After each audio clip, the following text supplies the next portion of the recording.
예수님께서 주로 사역하셨던 곳은 갈릴리 호수 주변의 마을에서 말씀을 전하시고 또 병자들도 고치셨다고 성경은 말씀해 주고 있습니다.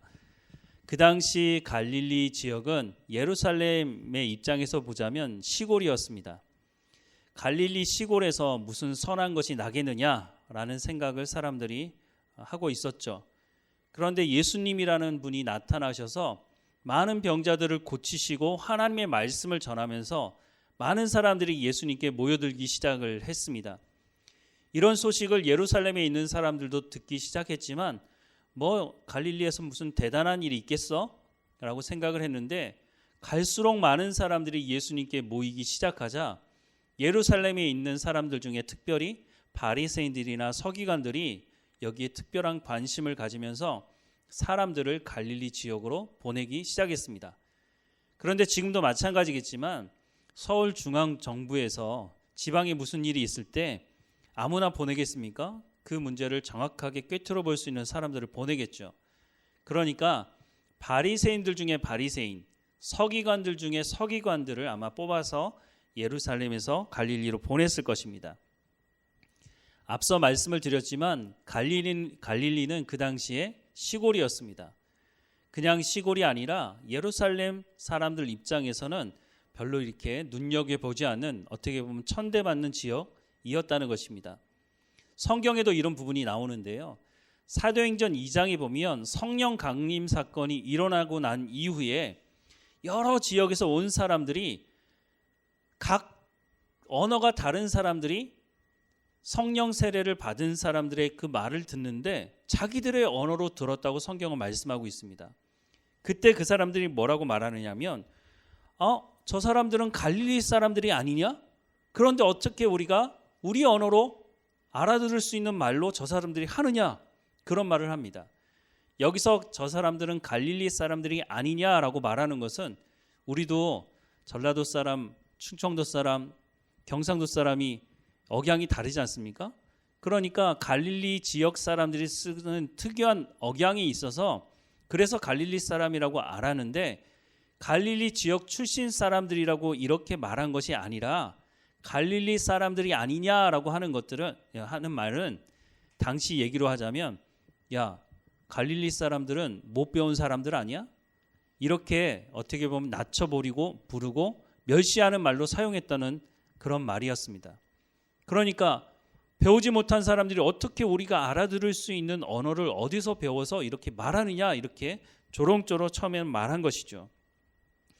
바로 이런 곳에 바리새인들과 예루살렘에 있던 서기관들이 와서 예수님을 쫓아다니기 시작을 했습니다.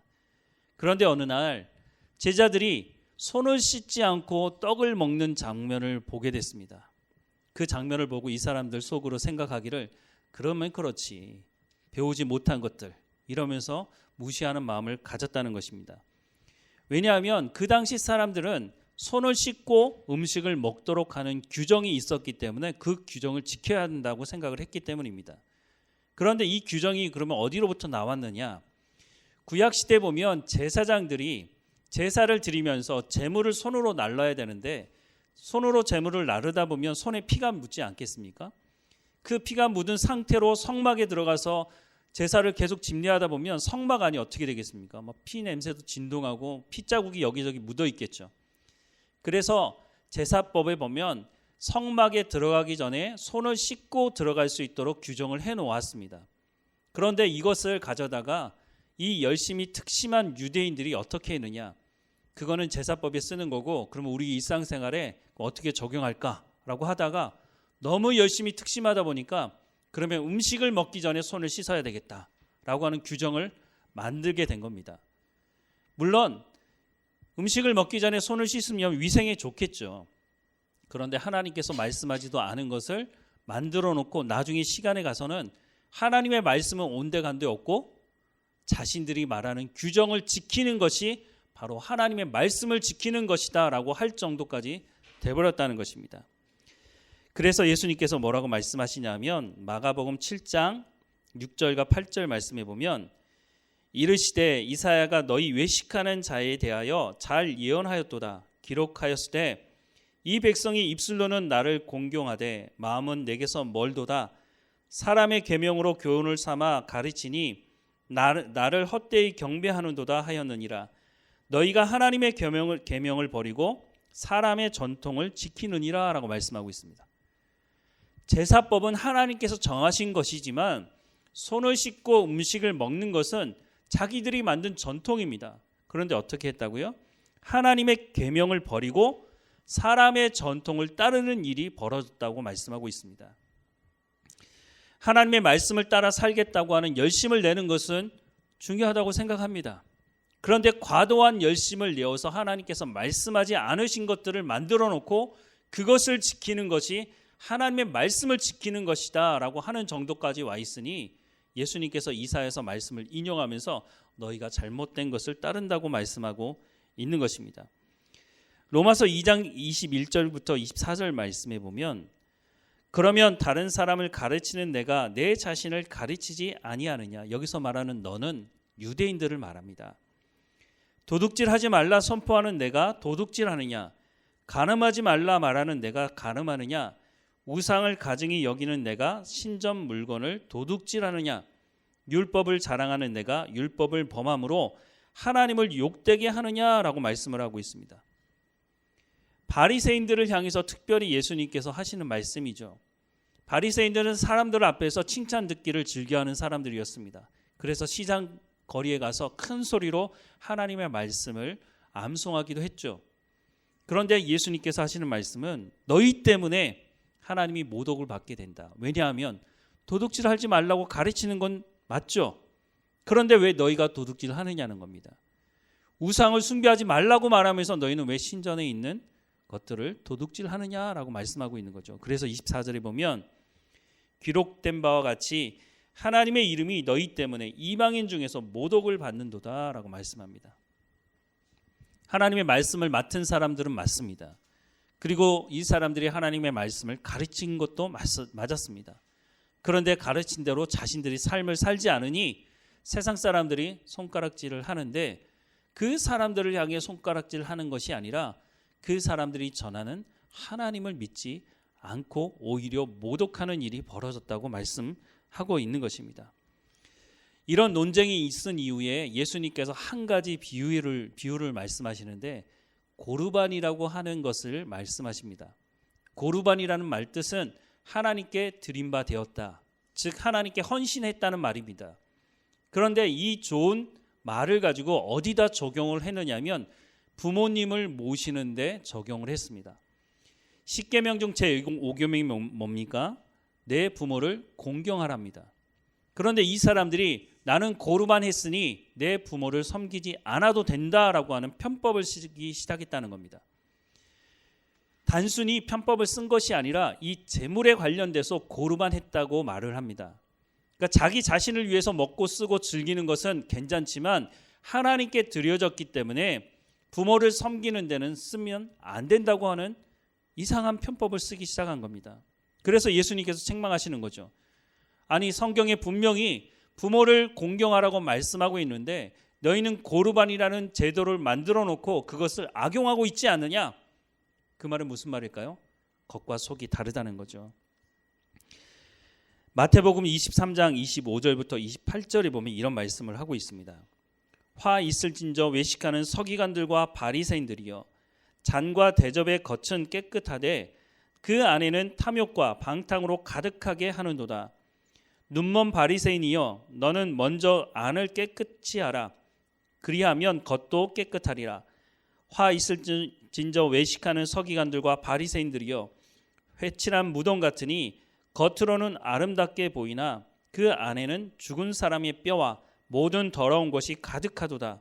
이와 같이 너희도 겉으로는 사람에게 옳게 보이되 안으로는 외식과 불법이 가득하도다라고 말씀합니다. 회칠한 무덤이라고 예수님께서 이 바리새인들과 서기관들을 책망하고 계시는 거죠. 겉은 깨끗하게 보이죠. 회칠을 했으니 얼마나 깨끗하겠습니까? 하지만 그 안엔 썩은 시체가 냄새를 풍기고 있다고 말씀하고 있는 겁니다. 겉과 속이 다르다는 거죠. 그런데 이 사람들이 바로 예수님을 찾아와서 자신들이 만들어 놓은 규정을 어겼다는 이유 때문에 제자들을 예수님을 비난하고 있는 것입니다. 겉과 속이 다른 사람들을 향해 예수님이 또 이렇게 말씀하십니다. 마가복음 7장 14절에서 23절 말씀해 보면 무리를 다시 불러 이르시되 너희는 다 내 말을 듣고 깨달으라. 무엇이든지 밖에서 사람에게로 들어가는 것은 능히 사람을 더럽게 하지 못하되 사람 안에서 나오는 것이 사람을 더럽게 하는 것이니라 하시고 라고 말씀을 하셨는데 제자들이 이 말을 듣고 있다가 이게 도대체 무슨 말인지 몰랐던 것 같아요. 그래서 예수님께 다시 묻죠. 17절에 보면 무리를 떠나 집으로 들어가시니 제자들이 그 비유를 묻자온데 예수께서 이르시되 너희도 이렇게 깨달음이 없느냐. 무엇이든지 밖에서 들어가는 것이 능히 사람을 더럽게 하지 못함을 알지 못하느냐. 이는 마음으로 들어가지 아니하고 배로 들어가 뒤로 나감이라. 이러므로 모든 음식물을 깨끗하다 하시니라. 또 이르시되 사람에게서 나오는 그것이 사람을 더럽게 하느니라. 속에서 곧 사람의 마음에서 나오는 것은 악한 생각 곧 음란과 도둑질과 살인과 간음과 탐욕과 악독과 속임과 음탕과 질투와 비방과 교만과 우매함이니 이 모든 것이 다 속에서 나와서 사람을 더럽게 하느니라 라고 말씀합니다. 무엇이 사람을 더럽게 한다고요? 사람이 입을 씻지 않아서 손을 씻지 않아서 더러워지는 것이 아니라 그 사람의 속에 있는 것이 나와서 그 사람을 더럽게 한다라고 말씀합니다. 그러면 무엇이 그 속에 담겨 있기 때문에 그 사람을 더럽게 하는 말이 나올까요? 예수님은 그것이 악한 생각이다라고 말씀합니다. 20절부터 23절 말씀을 다시 한번 보면 또 이르시되 사람에게서 나오는 그것이 사람을 더럽게 하느니라. 속에서 곧 사람의 마음에서 나오는 것은 악한 생각 곧 음란과 도둑질과 살인과 간음과 탐욕과 악독과 속임과 음탕과 질투와 비방과 교만과 우매함이니 이 모든 것이 다 속에서 나와서 사람을 더럽게 하느니라 라고 말씀합니다. 그러면 더럽힘을 당하지 않으려면 어떻게 해야 될까요? 평생 말을 하지 않으면 더럽게 되지 않을까요? 어떤 사람들은 그래서 난 다시는 말을 하지 않겠다라고 하는 사람들도 있죠. 돌을 닦는 사람들 중에 그런 사람들도 있죠. 그럼 말을 하지 않으면 사람이 선해질까요? 그 문제가 해결될까요? 그렇지 않다는 겁니다. 이 문제가 해결되기 위한 방법에 대해서 예수님은 이렇게 말씀하시는 거죠. 속사람이 바뀌어야 한다는 겁니다. 우리 안에 어떤 생각과 어떤 마음을 품고 있느냐 하는 것입니다.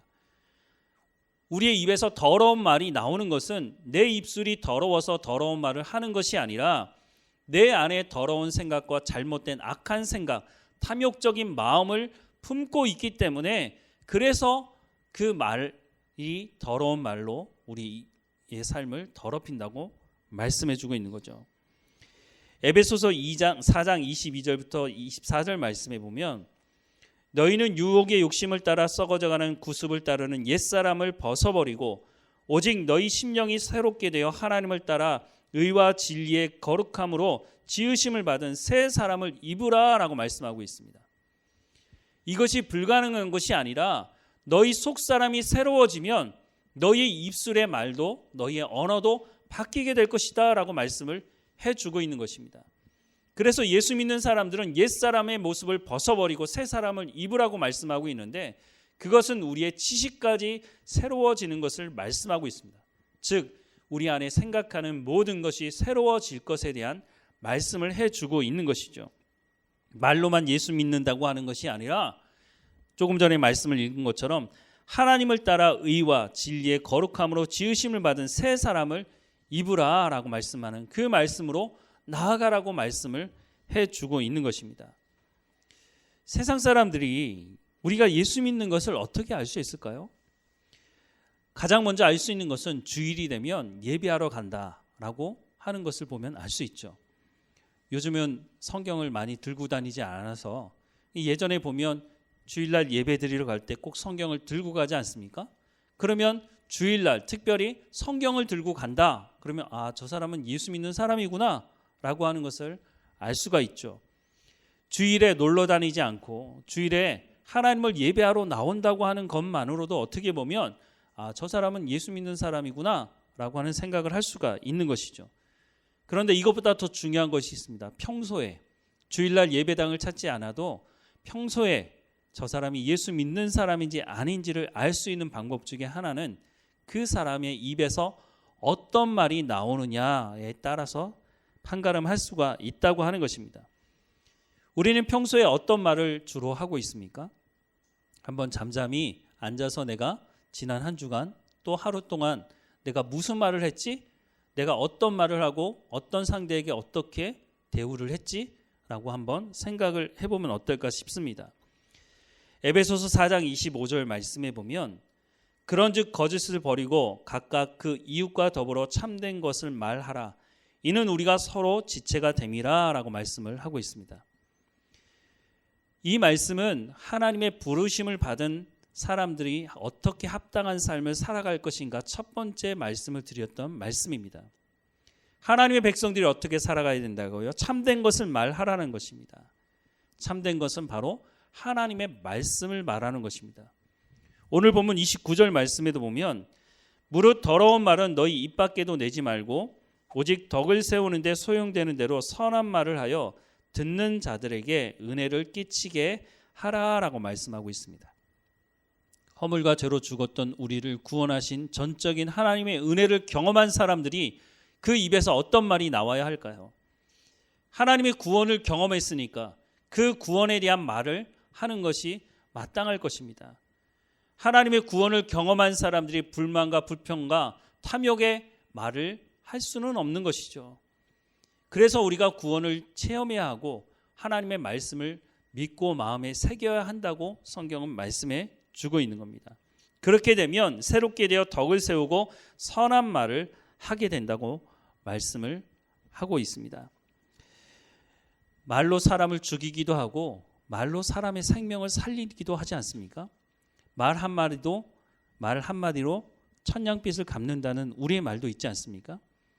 우리는 도대체 어떤 말을 사람들과 대화하며 이야기하고 있습니까? 다른 사람이 비방하고 있으면 우리도 똑같이 비방한 말을 쏟아내고 있습니까? 다른 사람이 불평하면 우리도 똑같이 불평하는 말을 쏟아내고 있습니까? 아니면 오늘 본문에 말씀하는 것처럼 덕을 세우며 은혜를 끼치는 말을 하고 있습니까? 사람들이 저지르는 죄 중에 80%에서 90%가 말 때문에 생기고 말이 그 원인이 된다고 합니다. 시편 52편 1절부터 4절 말씀해 보면 포악하는 자여 내가 어찌하여 악한 계획을 스스로 자랑하는가? 하나님의 인자하심은 항상 있도다. 내 혀가 심한 악을 꾀하여 날카로운 삭도같이 간사를 행하는도다.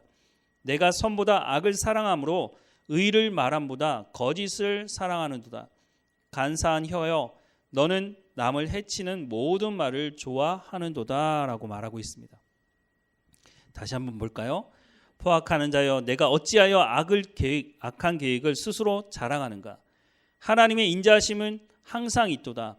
내 혀가 심한 악을 꾀하여 날카로운 삭도같이 간사를 행하는도다.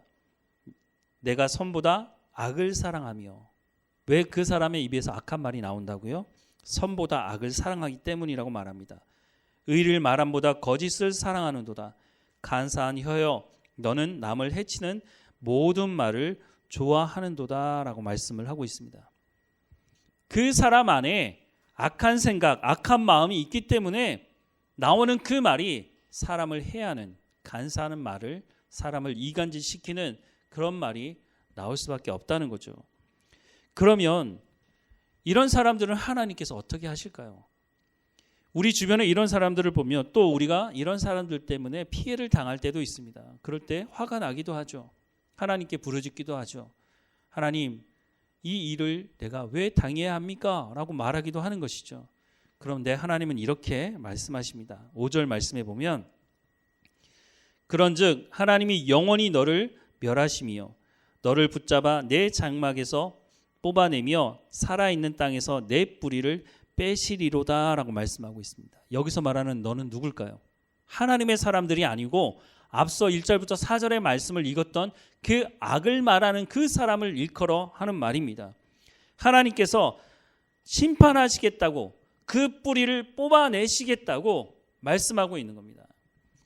마태복음 12장 34절에서 37절 말씀에 보면 독사의 자식들아 너희는 악하니 어떻게 선한 말을 할 수 있느냐 이는 마음에 가득한 것을 입으로 말함이라 선한 사람은 그 쌓은 선에서 선한 것을 내고 악한 사람은 그 쌓은 악에서 악한 것을 내느니라 내가 너희에게 이르노니 사람이 무슨 무익한 말을 하든지 심판날에 이에 대하여 신문을 받으리니 내 말로 의롭다함을 받고 내 말로 정죄함을 받으리라 라고 말씀하고 있습니다.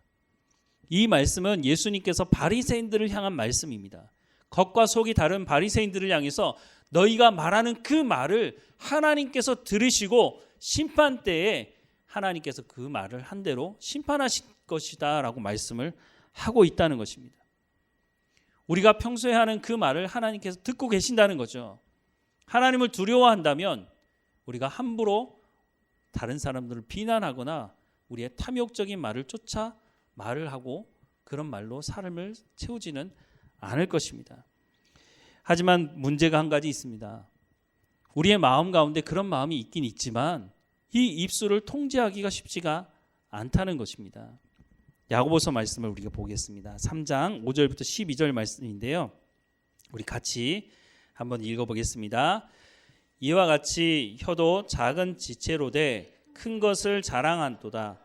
보라 얼마나 작은 불이 얼마나 많은 나무를 태우는가. 혀는 곧 불이요 불의 세계라. 혀는 우리 지체 중에서 온 몸을 더럽히고 삶의 수레바퀴를 불사르나니 그 사르는 것이 지옥불에서 나느니라. 여러 종류의 짐승과 새와 벌레와 바다의 생물은 다 사람이 길들일 수 있고 길들여 왔거니와 혀는 능히 길들일 사람이 없나니 쉬지 아니하는 악이요 죽이는 독이 가득한 것이라. 이것으로 우리가 주 아버지를 찬송하고 또 이것으로 하나님의 형상대로 지음받은 사람을 저주하나니 한 입에서 찬송과 저주가 나오는도다. 내 형제들아 이것이 마땅하지 아니하니라. 샘이 한 구멍으로 어찌 단물과 쓴물을 내겠느냐. 내 형제들아 어찌 무화과 나무가 감람 열매를 포도나무가 무화과를 맺겠느냐.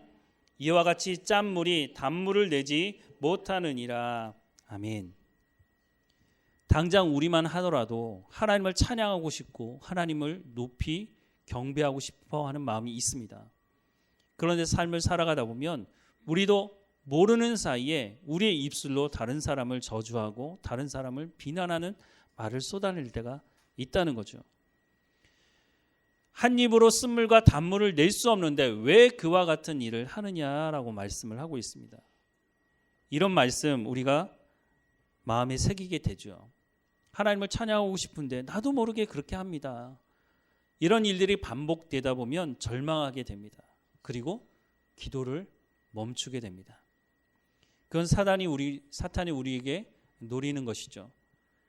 하나님께 나아가서 우리의 마음을 내려놓고 이 문제를 해결할 수 있도록 하나님께 나가야 할 것입니다. 이것이 불가능하다면 하나님께서 우리 가운데 왜 이 말씀을 하겠습니까? 물론 혀를 길들일 사람이 없다고 하는 것이 우리 가운데 현실입니다. 쉽지 않습니다. 하지만 분명히 이 말씀을 하고 있는 것은 또 오늘 본문에 선한 말을 하고 덕을 세우는 말을 하고 생명을 살리는 말을 하라고 우리 가운데 명령하고 있다고 하는 것은 이것이 불가능하지 않다고 하는 것을 말씀해 주고 있는 것입니다. 그러면 뭐가 문제일까요? 어디서 이 문제를 해결할 수 있을까요? 사실은 에베소서 1장부터 이 문제는 해결될 수 있다고 하는 것을 말씀하고 있습니다. 에베소서 1장 말씀을 다시 한번 기억해 보시면 에베소서 1장에 뭘 말하고 있습니까? 우리의 구원에 대해서 말씀하고 있죠. 우리가 받은 이 구원은 우리가 노력해서 선을 향해서 받을 수 있는 것이 아니고 하나님께서 계획하셨다고 말씀하고 있습니다. 하나님 아버지께서 이 구원을 계획하셨고 예수님이 그 구원의 계획을 이 땅에 오셔서 실행하셨고, 또한 성령님께서 이 부름받은 사람들에게 예수 그리스도를 영접할 수 있는 마음을 허락해 주시고 고백할 수 있도록 허락해 주시고, 그리고 우리를 하나님의 자녀된 것을 인치셔서 하나님의 백성으로 살아갈 수 있도록 하신다고 말씀하고 있습니다.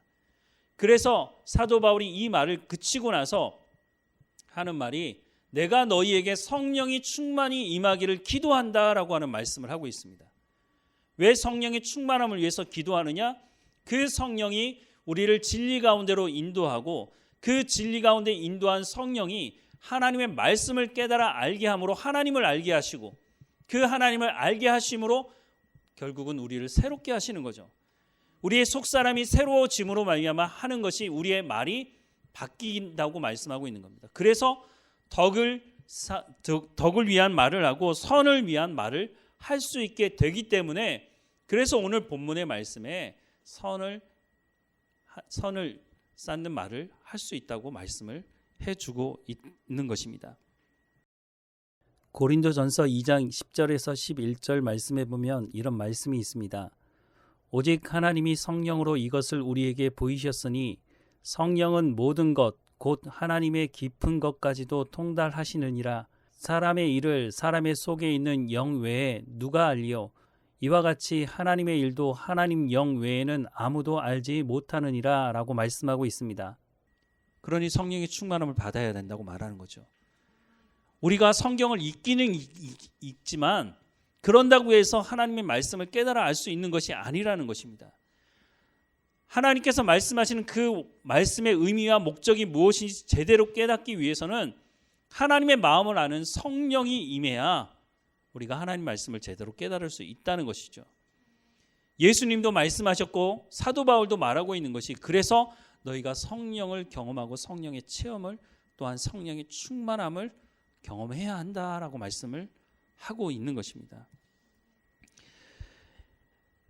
에스겔 36장 26절에서 28절 말씀에 보면 또 새 영을 너희 속에 두고 새 마음을 너희에게 주되 너희 육신에서 굳은 마음을 제거하고 부드러운 마음을 줄 것이며 또 내 영을 너희 속에 두어 너희로 내 율례를 행하게 하리니 너희가 내 규례를 지켜 행할지라.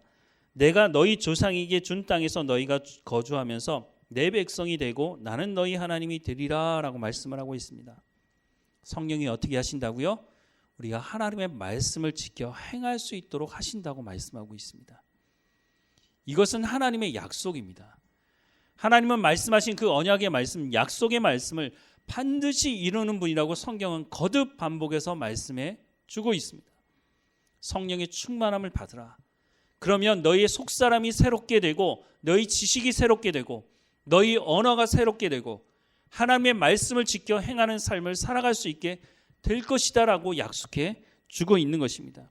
그러니 성령의 충만함을 받으라는 것이죠. 야고보서 3장 6절과 8절에 혀는 곧 불이요 불의 세계라. 혀는 우리의 지체 중에서 온몸을 더럽히고 삶의 수레바퀴를 불사르나니 그 사르는 것이 지옥불에서 나느니라. 혀는 능히 길들일 사람이 없나니 쉬지 아니하는 악이요 죽이는 독이 가득한 것이라. 이 말을 부인할 사람이 누가 있겠습니까? 우리도 인정하는 바입니다. 우리도 이 혀의 통제를 가지고 이 말을 바꿔보려고 많은 노력을 했던 사람들입니다. 그런데 잘 되지 않습니다. 그 잘 되지 않는 것은 내 노력으로 이 모든 문제를 해결하려고 하기 때문에 바뀌지 않는다고 하는 것입니다.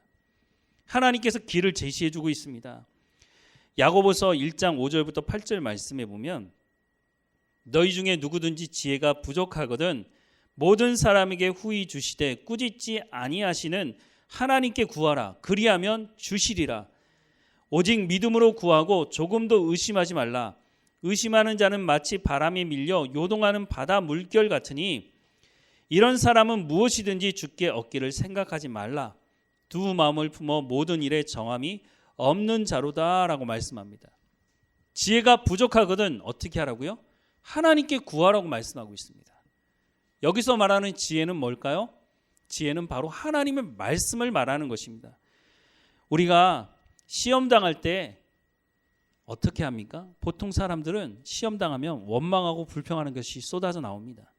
대표적인 사람들이 이스라엘 백성들이었죠. 이스라엘 백성들이 생활이 불편해지자 하는 것이 하나님께 지혜를 구하는 것이 아니었습니다. 이 사람들은 불평하고 원망하면서 애굽으로 돌아가자고 말을 쏟아놨습니다. 우리가 이스라엘 백성들을 향해서 때로는 손가락질하지만 그것이 보통 사람들의 모습 아닙니까? 하나님 왜 나에게 이런 시험이 들게 하십니까? 왜 하필이면 납니까? 그렇게 말하는 것이 일반적이죠. 우리가 시험 들었을 때 근데 성경은 뭐라고 말씀합니까? 기쁘게, 온전히 기쁘게 여기라 라고 말씀합니다. 아니, 시험이 들었는데 온전히 기쁘라니요. 말이 되지 않는 이야기 같습니다. 그런데 성경은 분명히 야고보서를 통해서 시험에 들거든 온전히 기쁘게 여기라 라고 말씀합니다.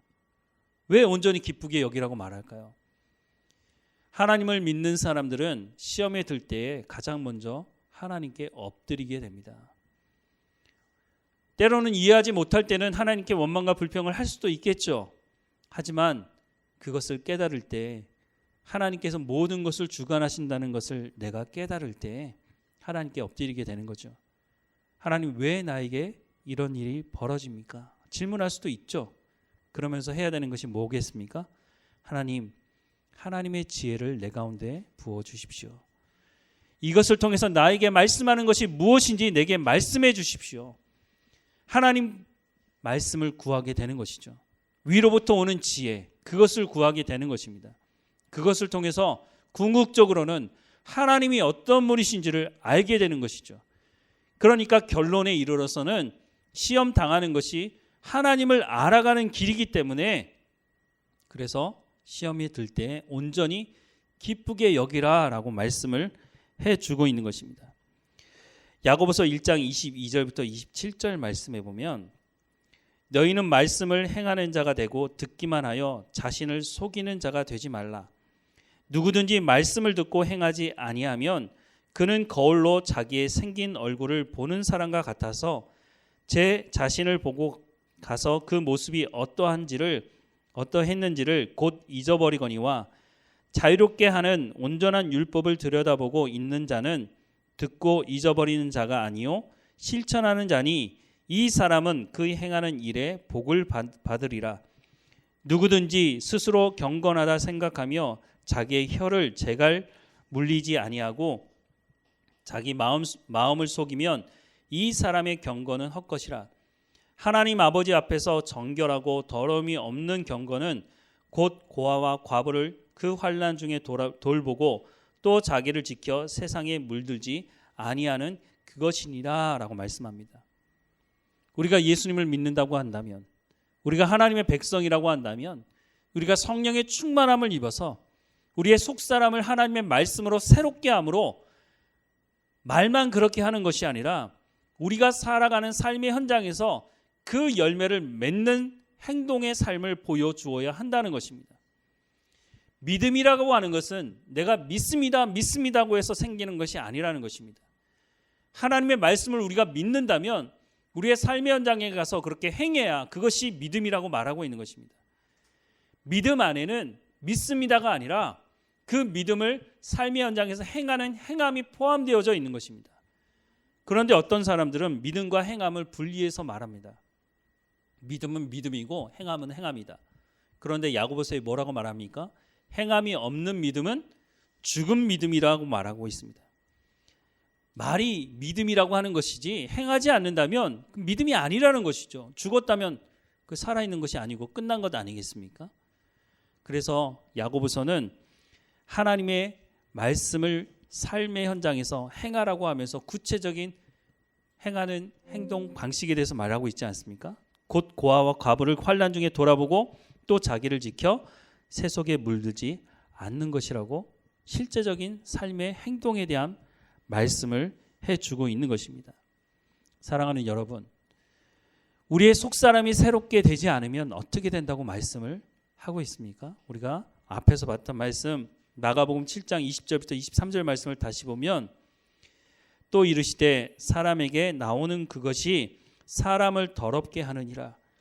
속에서 곧 사람의 마음에서 나오는 것은 악한 생각, 곧 음란과 도둑질과 살인과 간음과 탐욕과 악독과 속임과 음탕과 질투와 비방과 교만과 우매함이니 이 모든 악한 것이 다 속에서 나와서 사람을 더럽게 하느니라 라고 말씀을 하고 있습니다. 오늘 본문의 말씀은 뭐라고 말씀하고 있습니까? 오직 덕을 세우는 데 소용되는 대로 선한 말을 하여 듣는 자들에게 은혜를 끼치게 하라 라고 말씀을 하고 있습니다. 하나님의 사람들에게 하는 말입니다. 세상 사람들에게 하는 말이 아니라 구원을 경험한 사람들, 허물과 죄로 죽었던 가운데서 하나님의 구원을 체험했던 사람들, 바로 이 사람들에게 하나님께서 하시는 말씀은 덕을 세우는 말, 선한 말로 사람의 생명을 살리는 말을 하라고 말하고 있습니다. 이것은 한두 번은 흉내내면서 할 수는 있겠죠. 하지만 우리의 속사람이 바뀌지 않고는 우리가 평소에 누가 툭 찌르면 그냥 툭 튀어나온 말, 그 말이 덕을 세우고 선을 행하는 말을 하는 것은 우리의 속사람이 바뀌지 않고는 안 된다고 하는 것입니다.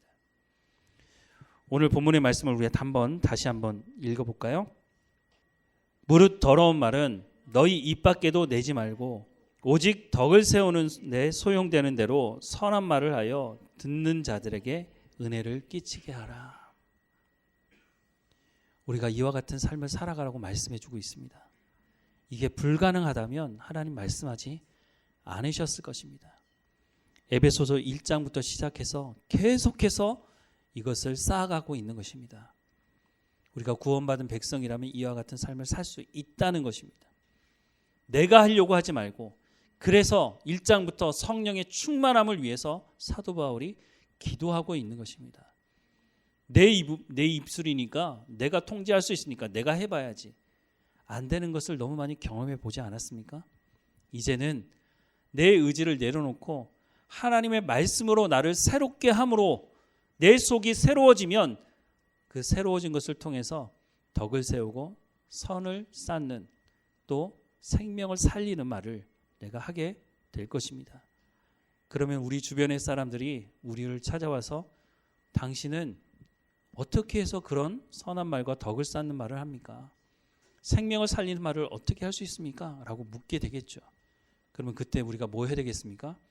내가 예수님을 믿습니다. 내가 예수 믿기 전에는 그렇지 않았는데, 내가 예수 믿은 이후에 성령의 충만함을 경험한 이후에 내 속사람이 바뀌었습니다. 라고 하면서 복음을 전할 수 있게 되겠죠. 우리의 삶이, 이 일주일의 삶이, 일평생의 삶이 내 입술을 통해서 생명을 살리는 말을 하기를 간절히 소망합니다. 제가 교육전도사로 있을 때, 전임 전도사로 있을 때 한 청년을 만났었는데, 그 청년에게 이런 말을 했어요. 야, 너 참 예쁘다 라고 그런 말을 해줬더니 어느 날 와서 이렇게 말하는 거예요. 전도사님, 저 놀리지 마세요. 그래서 저는 진지하게 말한 건데 왜 나한테 예쁘다고 얘기를 하느냐고, 나는 내 자신을 볼 때 예쁘지 않은데 왜 자꾸 예쁘다고 하느냐고 그렇게 얘기를 했습니다. 그래서 제가 말을 했죠. 겉으로 보이는 것만 보고 아름답다고 얘기하는 거 아니다. 속 사람이 너 말이 들어보면 아름다운 말을 하고 내 마음이 예쁘지 않느냐, 그 말을 듣고 한참 지나고 나서야 그 말이 무슨 말인지 알았다고 하더라고요. 우리의 말이 바뀌면 우리의 얼굴 뜯어고치지 않으셔도 됩니다. 뭐 가면 뭐 견적이 나오느니 안 나오느니 뭐 그런 말 할 필요가 없는 거예요. 속 사람이 바뀌면 얼굴의 표정도 바뀌게 됩니다. 진정으로 아름다움이 무엇인지를 알게 되는 것이죠. 우리 모두가 예수 그리스도를 통해서 구원받았으니 우리의 속 사람이 하나님 말씀으로 새롭게 되므로 사람들을 만났을 때 그들에게 진정한 평화가 무엇인지, 하나님의 말씀에 선함이 무엇이고 생명을 살리는 것이 무엇인지를 증거하는 우리의 삶이 되기를 주님의 이름으로 축원합니다. 사랑하는 하나님, 우리를 구원하셔서 하나님의 자녀 삼으시고 하나님을 닮아갈 수 있는 자리 가운데로 인도하시는 하나님께 감사합니다. 우리 가운데 성령의 충만함을 허락해 주옵소서. 그 성령을 통해서 위로부터 오는 지혜, 하나님의 말씀을 채워주시고 하나님 말씀을 깨달아 알게 하셔서 덕을 세우는 데 소용되는 대로 선한 말을 하여 듣는 자들에게 은혜를 끼치게 하라고 말씀하시니 우리가 삶을 살아가는 삶의 현장에서 더러운 말을 우리의 입 밖에도 내지 아니하며 덕을 세우는데 생명을 살리는 말을 통해서 생명을 살리는 삶을 살아갈 수 있도록 은혜를 허락해 주옵소서. 우리의 가족들을 향해서 불평과 원망을 분을 쏟아놓는 것이 아니라 그들의 생명을 살리는 말을 행하게 하시고 우리의 이웃을 향해서 함께 일하는 일터에서 생명을 살리는 말을 행하는 우리의 삶이 될 수 있도록 은혜를 허락해 주옵소서. 우리의 입술을 하나님께서 성령을 통해서 다스리게 하시고 생명을 살리고 하나님의 나라를 이루어가는 삶이 될 수 있도록, 또한 교회 공동체 안에서도 생명을 살리는 우리의 입술이 될 수 있도록 은혜를 허락해 주옵소서.